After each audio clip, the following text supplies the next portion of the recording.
आपका दोस्त रवि रंचुंगी। आप जुड़ चुके हैं चुनिंदा खबरों से। बने रहिए, जुड़े रहिए चुनिंदा खबरों के साथ। लीजिए आज की ताजा खास खबर।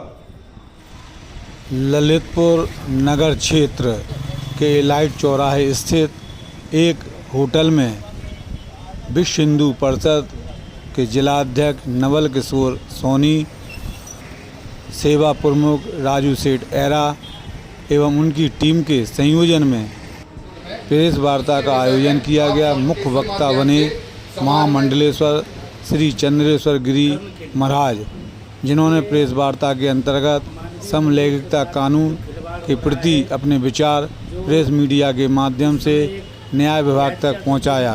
उन्होंने क्या कहा, सुनिएगा चुनिंदा खबर की इस विशेष रिपोर्ट में। न धर्म के हित में है, न मानवता के लिए हित में है, न मानवीय मूल्यों पर कहीं भी वो खरा उतरने वाला है।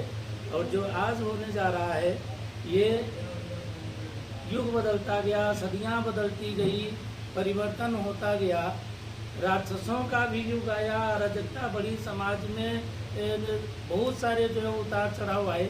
लेकिन ऐसा उतार चढ़ाव जो इस समय हमारे भारत देश में माननीय उच्च न्यायालय के द्वारा कृत्य होने जा रहा है, वो कभी नहीं देखा सुना गया। हमने सुना है कि घोर असुरों ने भी इस पृथ्वी पर शासन किया, लेकिन इतना नीचे गिर करके उन्होंने काम नहीं किया जितना आज होने वाला है। इसके लिए बड़ी मन में वेदना है, और जो लोग इस बात को सुन रहे हैं, जान ले रहे हैं, वो लोग भी बड़े कष्ट में हैं, त्रसित हैं। ये बात मैं आप लोगों को अवगत कराना चाहता हूँ कि माननीय उच्च न्यायालय में सुप्रीम कोर्ट में एक याचिका दायर की गई है, जिसमें समलैंगिकता के लिए पुरुष पुरुष से विवाह करेगा, स्त्री स्त्री से विवाह करेगा, जो समाज को खोखला कर देगा, समाप्त कर देगा, नष्ट कर देगा, ध्वस्त कर देगा। और इसी के लिए आज हम आप लोगों से वार्ता कर रहे हैं कि हमारी आवाज़ सुप्रीम कोर्ट तक पहुंचाई जाए, ये याचिका खारिज की जाए, कहीं से भी सुनने योग्य नहीं है। पहले ही सुप्रीम कोर्ट ने कई सारे ऐसे कानूनों को अपना करके मानवता को हाशिए पर रख दिया है, जैसे एक लिव एंड रिलेशन। ऐसा कभी नहीं होता रहा, किसी भी समय में, किसी भी युग में नहीं हुआ कि लिव एंड रिलेशन शादी से पहले कोई जा करके ना रहने लग जाए।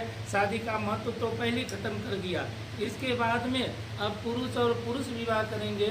हमारे सनातन धर्म में, सभी धर्म में लिखा हुआ है कि पुम नाम के नरक से बचने के लिए पिता जब पुत्र पैदा करता है, तब जो है वो अपने पुत्र कर्म से उपराम हो जाता है। 3 प्रकार के मनुष्य के ऊपर ऋण होते हैं, मातृ पितृ ऋण, गुरु ऋण, देव ऋण। तो पितृ ऋण जब भी समाप्त होता है जब पुत्र पैदा हो। अब पुरुष पुरुष विवाह करेंगे तो उसमें पुत्र कहाँ से पैदा होगा? तो कोई पितृ ऋण से ऋण ही नहीं होगा, और ऋण न होने से ऋणी होकर के मरते मरते संसार सृष्टि समूल नष्ट हो जाएगी। तो इसलिए मैं यहाँ कहना चाहूँगा कि जो सर्वोच्च न्यायालय ने, उच्च न्यायालय में जो याचिका चल रही है समलैंगिक को लेकर के, वो समाप्त की जाए, उसको तत्काल खारिज किया जाए। कहीं से सुनने योग्य ही नहीं है वो। आप लोगों ने देखा होगा कि वृक्षों में भी, पेड़ों में भी नर और मादा होते हैं, पशुओं में भी, जीव जंतुओं में भी नर और मादा होते हैं, मनुष्यों में भी पुरुष और स्त्री होते हैं। जब प्रकृति ने ही व्यवस्था बना दिया है, पुरुष स्त्री का जोड़ा बनाया हुआ है, आज मानव पढ़ लिख करके अपने आप को ज्ञानी हो गया, आधुनिकता के युग में आकर के इतनी बड़ी गलती करने जा रहा है कि प्रकृति के नियम को तोड़ने जा रहा है। ये मानव प्रकृति को चुनौती देने जा रहा है। तो माननीय उच्च न्यायालय के न्यायाधीशों से मेरी ये करबद्ध प्रार्थना है, निवेदन करता हूँ कि ये सुनने योग्य नहीं है और इसे तत्काल प्रभाव से खारिज किया जाए। और जो देश में एक भय व्याप्त हो रहा है, देखिए किसी भी धर्म के लोगों में पुरुष पुरुष का विवाह नहीं है। पहले ही 77 धारा को खत्म करके कोर्ट ने उन्मुक्तता को तो जो है स्वतंत्रता प्रदान कर ही दी है। अब उसके आगे ये जो है पुरुषों का विवाह, स्त्री स्त्री का विवाह, आप लोग समझ सकते हैं इससे कितना बड़ा घातक खतरा पैदा होने वाला है। इससे क्या क्या हो सकता है, इसके लिए कभी जो है बैठ करके सब चिंतन करें। समाज के लोग जागृत हों और इसका विरोध करें। ये कानून बनना ही नहीं चाहिए। किसी तरह से पुरुष और पुरुष का विवाह करने की अनुमति कोर्ट से मिलनी ही नहीं चाहिए।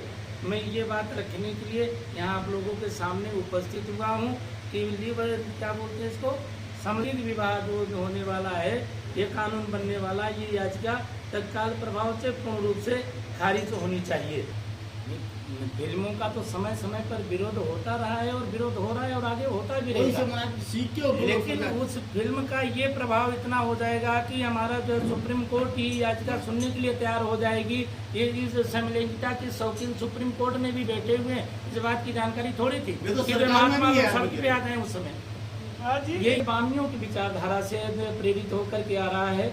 इसमें कहीं न कहीं लोगों को अपना स्वार्थ नजर आ रहा है, जिसके कारण जो है इतनी जल्दी सी याचिकाएं, हजारों याचिकाएं हैं, धर्म की इतनी सारी, मठ मंदिरों की, विवाद की इतनी सारी याचिकाएं हैं, और गरीबों की इतनी सारी याचिकाएं पड़ी हुई हैं, लोगों का शोषण हो रहा है, जाति की तमाम समस्याएं हैं। बहुत सारी समस्याओं को सुनने की बजाय सुप्रीम कोर्ट कह रहा है कि मैं इसको डे टू डे सुनवाई करूंगा, जल्दी इसको निपटाने का प्रयास करूंगा। ये इससे कौन सा देश को खतरा होने वाला है जो एवरीडे सुनवाई करने की बात कर रहा है कोर्ट पर भी भरोसा है। लेकिन भरोसा की बात है कि वहाँ याचिका दायर की गई और उसको सुप्रीम कोर्ट ने एक्सेप्ट कर लिया। एक्सेप्ट करने की आवश्यकता क्या थी? क्या सुप्रीम कोर्ट में पढ़े लिखे लोग नहीं बैठे हैं? उनको ये नहीं पता है कि जो है पुरुष स्त्री का विवाह होता है, यहाँ पर जो है नर मादा का जो है विचार करना चाहिए। पुरुष पुरुष में कहीं किसी ग्रंथ में लिखा है? आपने बचपन से लेकर आज तक किसी विषय में आपने ये विषय पढ़ा कि पुरुष पुरुष का विवाह हुआ? किसी धर्म की कथा में, व्याख्या में सुना? कोई वेद व्याख्या में सुना? किसी ऐसे महापुरुष से, किसी ऐसे जो है विशेष धर्म संप्रदाय से सुना कि पुरुष पुरुष का विवाह नैतिक माना गया? कई क्या आप राइट्स मानव के हैं, मनुष्य के, मतदाता के या हमारे देश नागरिकों के, आपने मानते हैं कि नहीं? मानता हूँ, बिल्कुल मानता हूँ। अब फंडामेंटल राइट में व्यक्ति की आज़ादी है, स्वतंत्रता है उसको मानने की, एक पूरा समझ जाओ। यदि हमें किसी के साथ रहना है तो इसमें समाज को क्या परेशानी? एक चीज़ मैं इस पर आपको बहुत बढ़िया बात कहना चाहता हूँ। कोई किसी के साथ रहना है, रहे, भाई भाई बन के रह सकता है, दोस्त दोस्त बनकर रहता है, स्वामी सेवक बनकर रह सकता है। मेरी बात सुनिए श्रीमान जी, सुनिए। संविधान के अनुकूल बात कर रहा हूँ। संविधान में पुरुष और स्त्री के विवाह के संविधान बना हुआ है।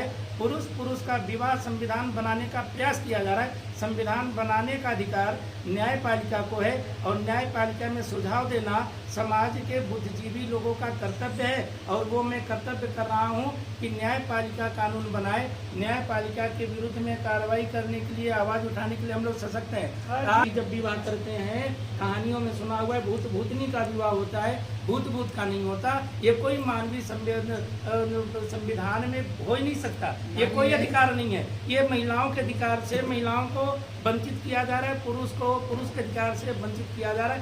विवाह एक फंक्शन है, विवाह एक उत्सव है, विवाह एक व्यवस्था है। जब पुरुष पुरुष से कैसे बच्चा पैदा करेगा?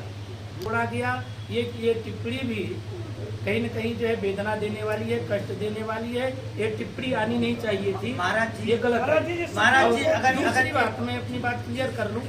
डे टू डे सुनवाई करने के लिए जो सुप्रीम कोर्ट ने वहाँ पर याचिका को एक्सेप्ट कर लिया, ये याचिका यदि डे टू सुनवाई करनी है तो वहाँ लोकसभा में जाने का बिल का मतलब ही खत्म हो गया। समाज और धर्म चलता है संस्कार से, और संविधान भी संस्कार से ही चलता है। यदि संस्कार नहीं होगा, संविधान भी तो संस्कार ही है। संस्कार के बिना संविधान क्या है? तो यदि हम यहाँ से संस्कार मिला, धर्म से संस्कार मिला, स्कूल से संस्कार मिला, फिर हम संविधान में जाते हैं और जो हमने पीछे संस्कार सीखा है उसी से हम जाकर संविधान का निर्माण करते हैं। जो आप अभी बात कर रहे हैं मीडिया के सामने, जो विषय आया है कि आपके द्वारा मीडिया के माध्यम से न्याय विभाग में पहुंचे बात, जो विषय लेके आज आप आए हैं, आपके इस विषय को जब एक पक्ष ने सड़कों पर चढ़कर, सड़कों पर आंदोलन करके आज मजबूर कर दिया न्याय विभाग को कि उनकी याचिका स्वीकार कर ली, उस याचिका को खारिज करने के लिए आप संत समाज और हमारा विश्व हिंदू परिषद आया है। तो क्या इस तरह के जो केस हुए हैं हिंदुस्तान में किसी भी कोने में, लड़का लड़की की शादी और पुरुष पुरुष की शादी हुई है, तो उस समय समाज के आप जैसे संतों ने और विश्व हिंदू परिषद जैसे संतों ने उनका बहिष्कार नहीं किया, उन्हें समाज में स्वीकार किया, तब जाके वो सड़कों पे आए स्वतंत्रता लेके। इस संबंध में आप क्या कहेंगे? मुझे लगता है कि आज तक लड़का लड़के की शादी कहीं जो है सामाजिक रूप से किसी ने स्वीकार नहीं किया, नहीं स्वीकार नहीं किया, लेकिन उसका विरोध नहीं हुआ। शादियां हुई हैं, शादियां हुई हैं जी, लेकिन उसको समाज ने उसको बहिष्कृत नहीं किया। समाज का जो एक दंड होता है, समाज ने उसे दंड नहीं दिया, तब उनकी जागरूकता बढ़ी, उनके हौसले बढ़े, तब जाके उनका ये आंदोलन सड़कों पर आया और सुप्रीम कोर्ट ने उनको स्वीकार किया। अब आप आंदोलन कर रहे हैं कि स्वीकार ना किया जाए। नहीं, अगर ये समाज उस समय जानकारी समाज अगर आई है सर, नहीं आपको आई। हम आपको प्रमाणिक बता जी, देंगे। प्रमाणिक जहां आप आपको ललितपुर में बैठे हैं, जी। यहाँ भी इस तरह की व्यवस्थाएं चल रही हैं। नहीं, कोई समाज भी ने स्वीकार नहीं किया, ऐसा कोई विषय नहीं आया आज तक किसी संत नहीं, महापुरुष ऐसा ने विषय- ऐसा किसी- विषय- सुनिए समाज किसे कहते हैं? अब किसी धर्म के अनुयायी, लड़का ने शादी कर लिया, लड़की ने कर लिया, तो सामाजिक पद पे बैठे हुए हम जैसे लोगों ने किसी ने अपनाया नहीं, ना किसी ने आशीर्वाद दिया। आप जो किसी विप्र ब्राह्मण ने नहीं दिया, उसे आशीर्वाद दिया, किसी वरिष्ठ ने आशीर्वाद नहीं दिया। अब आप लोगों ने किसी ने आशीर्वाद नहीं दिया, ये विषय अच्छा है। आशीर्वाद नहीं दिया, मेरी निगाह में आया, मैंने विरोध गुरुजी आशीर्वाद नहीं दिया, ये विषय ठीक है, लेकिन उनका बहिष्कृत नहीं किया, उन्हें समाज से मुझे दंडित नहीं मालूम किया। नहीं इस बारे में।